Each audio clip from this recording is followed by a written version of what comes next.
Well, hello there. How's it going? Yes, it is I, Jack McKenna, alive and well. You're probably wondering, where have I been? So, it's been a while. I haven't done a podcast episode in about 15 months. I took some time off. The mental health wasn't the best, and babe, I needed some space, okay? Yeah, the mental health was like the banks giving out mortgages. It was at an all-time low, okay? So we were back in lockdown. Lockdown 3, part 3. And I think just after a year of being indoors, I was, not in the best place. I felt like my confidence completely just disappeared. Had a bit of the old imposter syndrome. I was like, who am I? Wow. Am I any good? What is comedy? What is this? What am I doing? As Bo Burnham kind of put it, Robert's been a little depressed. Yeah, the old bit of depression seeped in, you know. I was getting up, having breakfast, only to go back to bed again. I was drinking a lot more than I normally did. Probably around five times a week. And also I learned as well that certain toxic people, in the words of Logan Roy, just need to fuck off. They're the lessons I learned. So trying to get back into podcasting. It's been so long. How are you? How are you?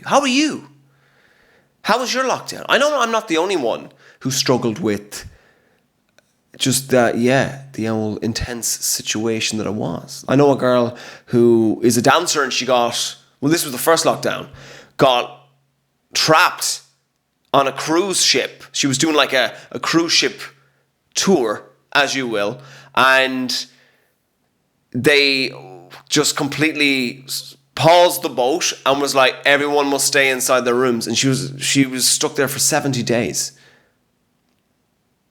Like jail. It was like jail for her. Bless her. But she's doing good now. That was early pandemic when everybody was like, oh God. You know, remember when like we were coming home and we were like washing our shopping? That was fairly early on. Like so this has been recorded in June 2022. You hear people, they got COVID. You're like, oh, okay. I hope they get back their taste and smell. But it's no big thing, no big deal. 2020, June, was like, whoa, stay away. Whoa, get away from me. Oh my God. It was crazy. It was crazy, but we didn't know. We've got vaccines now. It's all good. Cheers. I'm just sitting here with my novelty comical mug that says Notions. Because it's funny. Because it's in the style of a Brown Thomas bag. And then I've got my ginger and green tea. Lemongrass, ginger and green tea. What have I been doing in the last 15 months? Mainly, I've tried to get funnier. I've tried to improve my comedy. I've been doing a lot more gigs. Now that I can do gigs again. I've been hitting the stage. My style of comedy is kind of getting a bit more aggressive. I'm playing with the audience more. Not aggressive as like I'm going up and I'm like, you better laugh or else. Aggressive that I found myself in situations where the audience start heckling me and I kind of heckle them back, put them in their place. And they just really like it. And they want more of my abuse. I'm like, okay. Well, the people have paid their money. If that's what you want to see, I will happily destroy you. I will happily ridicule you in front of your friends and family. If that's what you want, maybe audiences are a lot more submissive than they were. Yeah. Which explains why some of them call me daddy. They don't do that. Not yet, anyway. I feel like, audiences are a lot more vocal They've been locked inside for so long. They want to get out. They want to have a good time. I welcome it. I like a good heckle. I mean, not too much. I did a gig in Longford recently where basically 7 audience members just kept shouting up at me. And I was like, this is not a comedy show. So I was really, trying to put them... It was like whack-a-mole. Like, I'd hit one and they'd be quiet for a while and then somebody else would be shouting. I'm like, oh my God. And ironically, these hecklers come up to me afterwards and go, oh my God, you were so good. Oh my God, did you like how I helped you? And I'm like, no, you didn't help me. You were putting me off. What's going on? Also, I've had a few hecklers on cocaine. And I'm like, why do you keep shouting? And then I realize, you're on the old sniff. You're on the old schnockta. The old buzz. Why can't you drink like everybody else? Coke hecklers just don't stop. At least drunk hecklers don't know what's going on. They're like, It's not good. It's not good. Stay away from drugs, kids. Don't do drugs. Another thing as well is I've been doing a lot more sketches, a lot more online content. Myself and a gentleman called Alex Byrne, who we'll definitely have on the podcast multiple times. And a lady called Betsy Spear. We've been doing sketches, shove them up on Instagram, TikTok, on the talk, on the old social media. Twitter, not so much. And yeah, we've been getting some good responses. Yeah, we need to get back into it. We need to film a few more before Alex is going interrailing. He's going to travel and see the world for a month. So, Alex, if you're listening, we need to get on it. I'm very conscious of me slurping with the microphone. You don't want to hear that. Ugh. What else has happened to me? I put up a video during the 3rd lockdown of me doing an impression of one of the Healy Rays. Wasn't a great impression. I just kind of... shoved it up. The whole video was basically me pretending to be Michael Healy Ray, even though I sounded like Danny, and talking about or asking somebody on the phone, couldn't they get a replacement dolphin for Fungi? Because, Fungi, I believe he escaped. He got out of Kerry. He was like, please. I bet the Healy Rays had him like on a chain, like a collar. Well, he escaped. And he's left Kerry after 20-something years. And the whole concept of the joke was that the Healy Rays were like, oh, okay, we need Fungi. So they're like, all right, I need a dolphin or a big fish or a shark. You don't have that. We'll let you take anything. And then they get a walrus. That was the concept of the joke. Stuck it up on the old TikTok. It did okay. Got like 50,000 views, which is okay for TikTok, And then Callan's Kicks, the show, came out, and I watched it, and it was amazing. And I was like, oh my God, I recognize so many comedians. I could do that. I do impressions. I do some of the big players. Like Michael D is my favourite. Hello. Of course, people of Ireland, yes. Now, I know it's Callan's show, so he does most of the impressions, but I could do 1 or 2. Until who slides into my DMs but a RTE producer saying, hey, we need a young Healy Ray. We saw your video. Are you down? Yes. Yeah, absolutely. Okay, can you send us a video?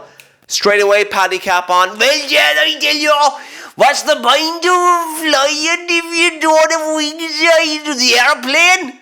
I don't drink milk from a cat and it's other plastic. All the Healy Ray sounds and quotes.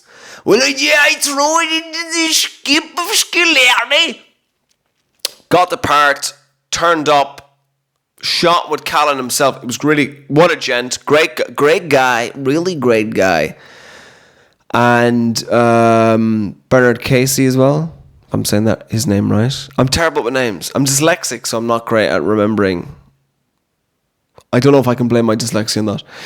And 80% of the stuff that we filmed was cut out. But hey, that's show business, baby. That's the game. Okay? I've been cut out of a lot of stuff. Jared Leto knows. how I feel. He went to Suicide Squad, the premiere, after filming so much, only to be like, dude, where's my acting? I've done so much for you. Where is it? Oh yeah, we cut it out. What? Why? Studio didn't like it. So that's just the showbiz. I mean, it's not the first time I was ever cut out of something. I once did a part for Fair City, only for it to be cut out. And it was actually a funny part as well, you know? Like one of Fair City's only funny scenes. And I was like, oh my God, I can't believe I'm in a funny scene in Fair City. It must have been too funny, because they were like, nah, gone, get rid of it. I was playing this like D4 guy at Christmas who gets into a taxi and is like, hey man, take me to this place, Black Rock, please. And it was a time when, I think it was Katie, was that her name?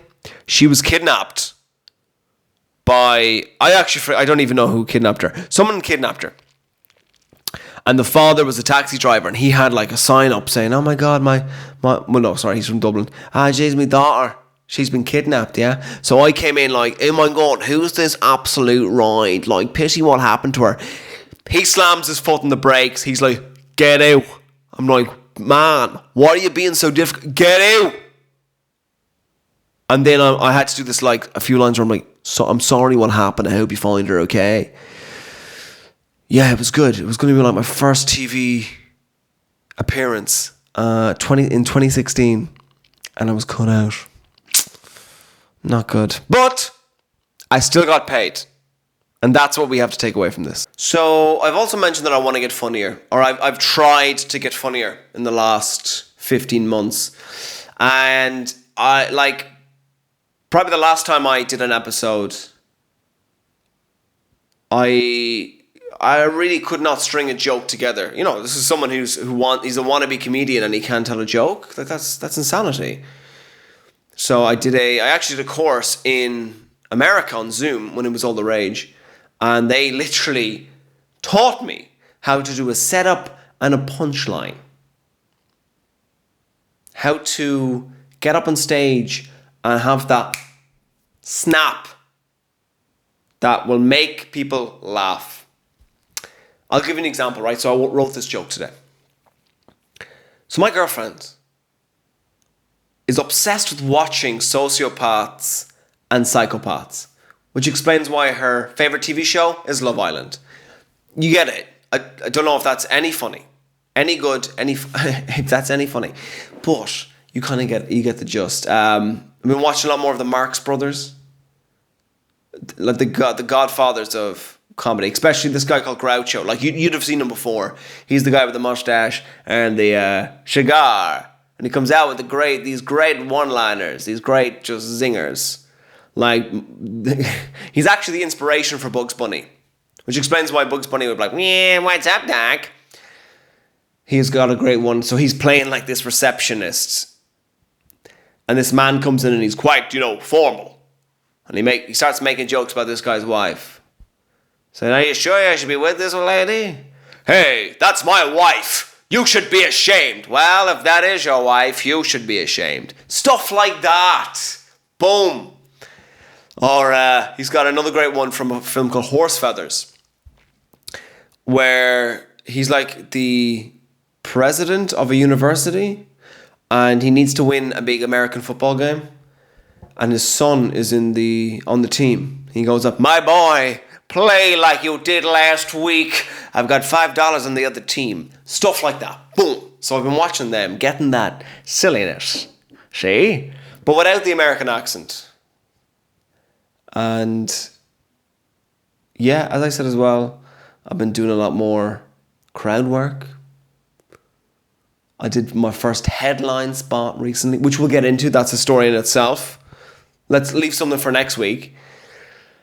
And I recently came second in a competition called Show Me the Funny in Galway, which I was very happy I did.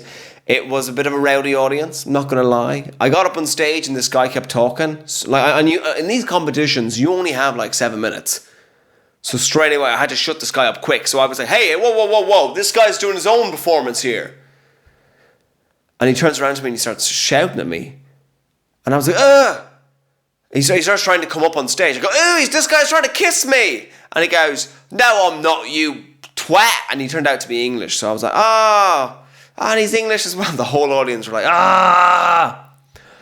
And he just fucked off then. Fucked off. Can you tell I've been watching a lot more Succession? I just finished it. Channeling my inner Brian Cox. Oh, fuck off. So he fucks off. And then I could do my set. But, younger Jack would have freaked out. He'd have been like, please, sir, don't shout at me. I'm only little. I only want to make you laugh. While more experienced Jack has trained in the ways of the put down. And he'd been like, shut up. Shut the fuck up. Or I will destroy you. I will suck your soul out of you. And just delighted that I came second, which is great. Because that means that my prize was I got to perform. Well, I'm going to get to perform in the All Together Now Festival, which is coming very soon. So, yeah, we're back. It's good to be back. It's good to be back podcasting. This is going to be a more regular thing. The way I structured this podcast before, at the beginning, was I'd have the odd solo episode, but I'd also have guests. So I'm not too sure how people feel about solo episodes. I think the best way to get good at them is to do them and just kind of talk at the camera. My inspiration is kind of like Tim Dillon, who just kind of rants about crap, and Tony Cantwell, who just kind of has his own party. And then, of course, I'm going to have some guests as well. I'll have like local comedians and artists and entertainers on. Maybe get a juggler. Who knows? So thank you so much for coming back and listening. If you've made it this far. I know we had a running joke as well about, in my analytics, there was people from America listening to the podcast from West Virginia. If you guys are out there, please send me a message. Say, howdy doody. And to everyone else, this has been the Jack Mac Chats podcast. Good night, everybody.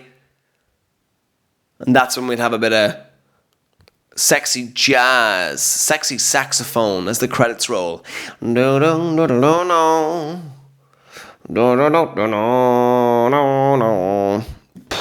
what that is. It was kind of sounding a bit like the theme song to Reading in the Ears, quite frankly. That's gotta stop. That's not cool. Okay. No reading in the ears, please. Okay. Right. Let's go now.